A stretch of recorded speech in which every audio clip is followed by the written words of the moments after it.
La grande incertitude chez les acteurs de la LONASY Ligue 1, on va d'abord parler d'une éventuelle annulation de la saison.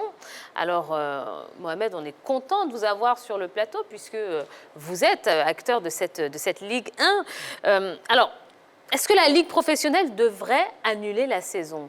Vu tout ce qui se passe avec tous les problèmes liés au coronavirus, vous qui êtes joueur à l'Africa, est-ce que vous pensez qu'on devrait annuler cette saison? Je dirais que non. Je dirais que non. Et je dirais que voilà, il faudrait que les gens prennent le temps, voilà, de mesurer un peu l'impact que cette décision pourrait avoir. Et il faut privilégier la santé, voilà, la santé des gens. Donc si malheureusement cette épidémie-là arrive à perdurer et que les responsables de la fédération décident cela, je pense que ça sera la bonne décision. Sinon, si l'épidémie ne dure pas longtemps et que voilà, on a l'occasion de rattraper les choses, parce qu'on n'oublie pas qu'on est déjà à la 20e journée, on n'a que 6 journées. Donc si on peut rattraper, pourquoi ne pas laisser le championnat se dérouler? Sinon, voilà, si les décideurs pensent qu'il faut annuler le championnat, il faudra respecter cette décision. Henri Jo. Moi, je pense que ce sera un peu trop tôt de prendre cette décision d'arrêter le championnat. Parce que, comme on le disait, c'est au cas par cas que les situations sont traitées pour l'instant. Ce n'est pas une décision aussi alarmante, c'est pas une situation aussi alarmante au niveau de la Côte d'Ivoire. Il reste 6 journées. En un mois, une semaine, on peut vraiment épuiser, on peut évacuer ces 6 journées restantes. Donc, ça sera un peu trop tôt pour moi de prendre cette décision. Surtout que dans le domaine du football, on n'a pas quand même de beaucoup de joueurs. Pour l'instant, on n'a pas de joueurs déclarés infectés au Covid-19. Donc, le huis clos aussi peut être une solution pour évacuer le championnat. Yellow, vous n'avez pas l'air d'accord? Non, pas du tout. Que Henri Jo dise que la situation n'est pas alarmante, je me demande jusqu'à combien de morts il voudrait que la situation soit alarmante. Déjà, en Côte d'Ivoire, nous connaissons qu'il y a un décès. Il y a plus de 140 cas de contaminés. Qu'ils me disent que maintenant, là, on va juger au cas par cas. Je pense que c'est là que nous avons péché parce que nous n'avons pas su être prévoyants déjà. Nous n'avons pas su nous projeter par rapport aux mesures de prévention, par rapport à ce qu'il faudrait faire pour éviter qu'il y ait plus de contamination. Il a évoqué tout à l'heure le point de jouer à huis clos. Les huis clos se jouent certainement entre les joueurs, mais les joueurs ont une vie avant et après le football. Ils côtoient des personnes dehors. On circule dans les marchés, on circule dans plein d'autres endroits. C'est-à-dire que ces joueurs-là peuvent contracter la maladie partout. Donc, à quoi ça sert de contracter la maladie partout, revenir jouer à huis clos et contaminer les autres? Pour moi, ça ne vaut pas la peine. Il faudrait attendre. Les inquiétudes de Yellow sont fondées. On traverse une période difficile, elle est inquiétante. On a subi tous, sur tous les plans d'ailleurs, notamment d'un point de vue économique, etc. etc. Mais je dis, il ne faut pas prendre des décisions précipitées non plus. Parce qu'à la vérité, l'année blanche n'est pas déclarée ailleurs. Aucun championnat, pour l'instant, n'a déclaré l'année blanche. Donc, il n'y a pas de raison que nous déclarons une année blanche. En plus, la CAF, dans ses réflexions actuelles, est en train de trouver des dates vers la fin de l'année pour pouvoir terminer ces compétitions. Donc, je veux dire que nous aussi, la Fédération ivoirienne de football, dans cette même logique-là, peut être un peu dans l'attente, dans l'observation, pour pouvoir prendre une décision qui ferait à la fois le bonheur du football ivoirien et qui ferait à la fois le bonheur de tous les athlètes en tenant compte de la situation actuelle. Mais je pense qu'il est trop tôt pour parler d'année blanche pour l'instant. Non, je ne disais pas que j'étais pour l'année blanche. Je disais que par rapport aux propos d'Henri Joël qui disait que la situation n'était pas alarmante, il faudrait revenir là-dessus. Sinon, pour l'année blanche, je ne suis pas totalement pour. Il faudrait attendre que la situation se stabilise et voilà. Pour voir si on peut reprendre le football. Alors, contrairement aux autres institutions du football, on a l'impression que la FIF, elle n'est pas en train de réfléchir à comment gérer cette situation. Je me trompe ou pas, Mohamed? Non, je pense qu'ils y travaillent. Je pense que voilà, peut-être qu'ils passent pas des informations, mais je pense qu'ils y travaillent parce que ils sont régis au ministère des Sports. Voilà, donc quand les décisions tombent, je pense que la fédération s'aligne sur les décisions du ministère parce que je me rappelle bien, la 21e journée avait déjà été programmée quand les décisions sont tombées, donc la fédération a annulé. Et en même temps, la fédération aussi s'aligne sur les décisions de la CAF, qui, elle, s'aligne sur les décisions de la FIFA. Donc je pense qu'il y aura des réflexions par rapport à tout ça. Et quand la bonne formule sera trouvée, Et comme on a dit, les pays ne traversent pas les mêmes difficultés en termes d'impact. Voilà, donc il va falloir juger si tel championnat peut se faire, si un autre doit être annulé. Voilà, ça dépend des pays et on espère que la Côte d'Ivoire n'arrivera pas à ça. Henri Jo. Déjà, si, pour continuer avec la fédération, avant cette année 2020, je savais qu'au niveau de la fédération, on préparait une éventuelle qualification de la Côte d'Ivoire pour le CHAN. Donc, au cas où la Côte d'Ivoire participait au CHAN, qui devrait normalement avoir lieu du 4 au 25 avril, le championnat allait être arrêté. Donc, à ce niveau-là, au niveau du calendrier, à mon sens, on ne perd rien pour l'instant. Puisque si la Côte d'Ivoire avait été qualifiée pour le CHAN et que, dans une normalité, on jouait le CHAN, on allait arrêter le championnat pendant au moins 1 mois. Donc, c'est après que, on allait essayer de rattraper tout ça. Maintenant, ce n'est pas fait. La Côte d'Ivoire n'a pas été qualifiée. Il y a la situation. Je ne crois pas qu'on soit suffisamment en retard ou derrière quoi que ce soit pour prendre une décision aussi hâtive. Maintenant, pour revenir à ce que je disais, Yellow évoquait à l'instant, j'ai parlé de situations alarmantes par rapport à d'autres pays. La Côte d'Ivoire, bon, c'est vrai, on dit c'est alarmant, mais par rapport à d'autres pays, nous ne sommes pas dans cette situation-là. Et aujourd'hui, la Côte d'Ivoire, quand même, peut quand même programmer des matchs. Pour moi, il n'y a pas besoin de comparaison. Pour moi, il n'y a pas besoin de comparaison. Du moment où il y a un cas, c'est que ça peut toucher plusieurs personnes. Donc, déjà, dire que ce n'est pas alarmant. Mohamed. Et pour revenir un peu sur ce qu'il a dit, il disait comme ça que la fédération avait prévu dans son calendrier un arrêt. Mais il ne faudrait pas oublier qu'en début de saison, on a eu un arrêt de quasiment 2 mois entre la 3e journée et la 4e journée. Qui n'a pas été, on n'a pas vraiment eu des explications par rapport à ça. Donc je pense que dans une saison régulière, quand il y a trop d'arrêts aussi, ça influe un peu négativement sur les performances des uns et des autres. Et pour revenir un peu sur le cas de la pandémie que nous vivons actuellement, j'ai vu un communiqué comme quoi les chiffres devraient monter. Parce qu'on n'est pas encore arrivé à un certain niveau. Donc, il ne faudrait pas juger en fonction de la situation présente. Exactement. Et comme j'ai dit, ce qui est important, c'est la santé. Oui. Voilà, c'est un athlète, c'est quand il est en bonne santé qu'il peut... Alors, justement, comment est-ce qu'on devrait faire, puisqu'on va passer dans des choses tactiles, des choses beaucoup plus concrètes. Hein. Comment est-ce qu'on devrait faire pour choisir les 2 représentants ivoiriens en Coupe africaine? J'avoue que c'est quand même un dilemme. Oui, c'est un vrai casse-tête pour les différentes fédérations. La situation est difficile.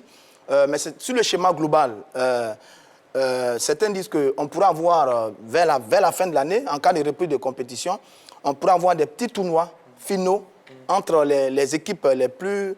En fonction, en tenant compte du classement des différentes fédérations, des différents championnats, on pourrait faire des petits tournois de fin de saison pour déterminer qui a la possibilité etc., etc. Mais j'avoue que c'est un vrai casse-tête. Un vrai casse-tête parce que quand on regarde la situation actuelle, je veux dire, ce n'est même plus le fait d'une simple fédération. On a dépassé le cadre des fédérations et des ministères. La situation est liée aux États. C'est devenu un vrai problème d'État. Donc, même si une fédération doit prendre une décision, la décision doit avoir la caution de l'État. Même si une fédération doit poser une action, l'action doit avoir la décision de l'État. Et c'est toute la difficulté qu'ont les fédérations aujourd'hui. Donc, ce n'est pas tout à fait juste, à mon avis, de dire que les fédérations ne travaillent pas. Tout le monde réfléchit, tout le monde prépare le plan B. Certaines même sont déjà au plan C. Maintenant, à quoi ressemblent ces différents plans? Je pense que sur l'évolution de la situation vers les périodes déterminées par la CAF entre août et septembre, je crois bien, à partir de ce moment-là, on verra les différentes solutions proposées par nos différentes fédérations. Alors, moi, il faut vraiment qu'on scène un peu la question. Est-ce qu'on demande si aujourd'hui, les championnats ne vont pas à leur terme? Si les championnats ne vont pas à leur terme, on reprend les mêmes qui se sont qualifiés l'année passée et puis on les reconduit en Coupe d'Afrique. Parce qu'on n'aura pas fini le championnat. Donc, du coup, c'est une année blanche. Une année blanche, on considère qu'on n'a rien fait. Donc, du coup, comment on fait pour je ne sais pas, qualifier cette... Mais alors là, vous alignez sur la proposition de Jean-Michel Aulas. Bien sûr. Le président si on ne va pas au bout de la compétition, si on ne va pas au bout de la compétition, on considère qu'on n'a pas fait de compétition. Mais et pourquoi on ne prendrait pas ceux qui sont absolument. Au haut du tableau? Voilà, je dis tableau dès maintenant. On aura aussi l'argument on n'a pas fini le championnat. On n'aurait pas pu dépasser... Calmez-vous, monsieur. Vous énervez trop. Calmez-vous, monsieur. Calmez-vous. On va passer un bon moment, ne vous inquiétez pas. Mohamed. Moi, ce que je pense, c'est que par rapport à la particularité de chaque compétition, parce que les championnats européens ont plus de journées, Il y en a qui sont à, je crois, 9-10 journées de la fin. Et nous, ici, on est à 6 journées. Il y en a des championnats qui sont à 3-4 journées. Bien sûr. Donc, il faudra adapter en fonction du cas, en fait. Voilà. Si on peut terminer rapidement, ça peut se faire. Et par rapport aux représentants internationaux, bon, je dirais africains ici en Côte d'Ivoire, moi, la solution, parce qu'en Côte d'Ivoire, c'est le champion et le vainqueur de la Coupe. Alors que la Coupe est encore, je crois, au 16e de finale. 8e de finale, je crois. Voilà. Donc, c'est de prendre voilà, le premier, le deuxième. Du classement. Je dis, c'est une proposition. Allez, rapidement, parce qu'on va avancer sur le débat. C'est une proposition. Parce que tout le monde dit qu'il n'y a pas de... Je dis, rien n'a été prévu dans les différentes fédérations. Et l'affaire aujourd'hui va faire jurisprudence. On espère bien qu'après, il va y avoir les schémas qui vont être prévus. Parce que d'autres disent, on arrête maintenant, on reprend les acteurs de la saison passée. Mais ça veut dire que tout ce qu'on a fait cette saison, sur des bonnes équipes, comme le RCA, comme Paris, comme Barça, Real et tout le reste, Liverpool, tous les efforts qui ont été faits sont annulés. Pourtant, on est vers la fin du championnat. Certains disent qu'on arrête à l'état actuel, on fait le point, on prend les équipes qui ont les meilleures positions pour aller jouer les compétitions. D'autres disent non, on va faire un tournoi en fin de saison avec les différents acteurs concernés pour trouver ceux qui vont nous représenter aux compétitions africaines. Je dis, il faut mener la réflexion. De toute façon, on est dans une situation qui, à mon avis, va prendre fin. À partir de ce moment-là, chacun verra ce qu'il va faire. Alors, une autre grosse incertitude concernant cette Ligue 1 ivoirienne, c'est le traitement salarial du personnel. Alors, selon vous... oui, ça vous fait rire? Qu'est-ce qu'il y a, vous? Il pense à son salaire. Il pense à son salaire. À l'Africain. Vous voulez témoigner, peut-être? Non, il n'y a pas de témoignage. D'accord. Alors, sous quel régime est-ce qu'on devrait placer les joueurs? Est-ce qu'on devrait plutôt opter pour un chômage technique, pour une réduction des salaires? Vous, qu'est-ce qui vous arrangerait finalement, Mohamed? Ce qui nous arrangerait déjà, c'est que l'épidémie commence à montrer sa fin. Déjà, oui, c'est important parce que si on parle par exemple de fin de saison, c'est qu'il va falloir commencer une autre. Et pour pouvoir commencer une autre saison, il faut déjà qu'on ait fini avec cette maladie-là. Moi, je pense que ce qui est important déjà, c'est que les clubs assurent le minimum à leurs joueurs parce que comme on dit, les clubs sont des entreprises privées. On ne va pas demander ou bien on ne va pas savoir qu'est-ce que ce club-là fait ou qu'est-ce que celui-là fait. Mais je pense que voilà, la fédération peut exiger un minimum pour tous les joueurs jusqu'à, je pense, à la fin de leur contrat.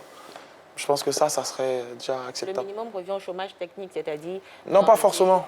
Pas forcément parce que normalement, si les salaires sont payés sur des prévisions, je pense que c'est sur la saison.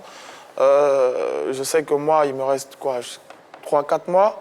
Donc, normalement, je dois percevoir mon salaire, même si je ne travaille pas. Parce que c'est indépendant, c'est un cas de force majeure. Bien sûr, bien sûr. Alors, quelle est la différence entre... Il connaît ses droits. Quelle est la différence entre le chômage technique et la réduction de salaire Bonjour Stéphane. Vous me posez une question technique à laquelle je vais avoir du mal à... Non, mais Henri Joël revient au même. Oui. Le chômage Parce que technique, la finalité, c'est qu'ils ont quand même... C'est 70% du salaire qu'on vous donne. Donc, forcément, il y a une réduction sur le salaire. Donc, ça revient au même. Maintenant, ça dépend de quel taux de pourcentage au niveau de la réduction. C'est là peut-être le problème va se poser. Sinon, je sais que le chômage technique, c'est soit 20 à 30% et vous percevez soit 70 à 80% de votre salaire.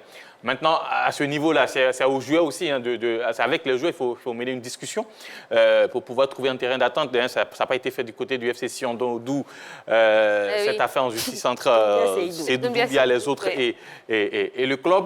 Je pense qu'ici, avec des réflexions, avec bien sûr les joueurs impliqués dans ces réflexions-là, ils peuvent trouver un terrain d'attente pour pouvoir essayer de gérer cette situation. Alors, est-ce qu'une des solutions ne serait pas que peut-être la Ligue professionnelle ouvre une caisse spéciale, une caisse d'aide pour les clubs en cette période qui finalement est tombée un petit peu sur la tête de tout le monde? Est-ce que ce ne serait pas une solution? Ce serait l'idéal, mais ça voudrait dire que la Fédération ivoirienne de football doit avoir beaucoup d'argent. Or, on sait que la Fédération ivoirienne de football n'a pas beaucoup d'argent. Je veux dire, elle n'a pas un budget illimité. En chaque début de saison, elle fait des efforts pour trouver des financements, aux différents clubs. Les budgets ont été alloués, toutes les tranches de financement sur la saison, je pense, ont été allouées aux différents clubs. Et donc, à mon avis, ça a été déjà fait. Maintenant, s'il faut mettre en place une caisse spéciale, ça voudrait dire que la Fédération doit trouver de l'argent. Or, la fédération, elle n'a pas toujours beaucoup d'argent. Mais bon, celles qui sont très riches, qui sont les fédérations françaises, anglaises, espagnoles, ont prévu des schémas pour soutenir les clubs au niveau des ligues inférieures, D1, D2 et les clubs professionnels, mais en même temps, sur le travail des joueurs, sur le chômage partiel technique, beaucoup ont opté pour la réduction des salaires, qui est une mesure qui permet à tout le monde de faire des sacrifices par rapport à la situation actuelle. Est-ce que ça va arriver chez nous? Bon, ça aussi, on attend de voir. Mohamed, vous avez ri quand il a dit que la fédération n'avait pas beaucoup d'argent. Je pense que la fédération ivoirienne de football a de l'argent. Je pense bien. Oui, je pense parce que c'est une fédération des plus professionnelles en Afrique. Voilà, donc je pense qu'on va pas savoir exactement combien la fédération de Côte d'Ivoire a, mais on pense que la fédération a les moyens. Et comme il dit, en Europe, on parle de diminuer des salaires et tout ça. Là-bas, on parle de salaires en millions d'euros. C'est différent de la réalité ici. Parce que ici, c'est des salaires voilà, qui sont dans des standards un peu plus bas, voilà, qui assurent le minimum.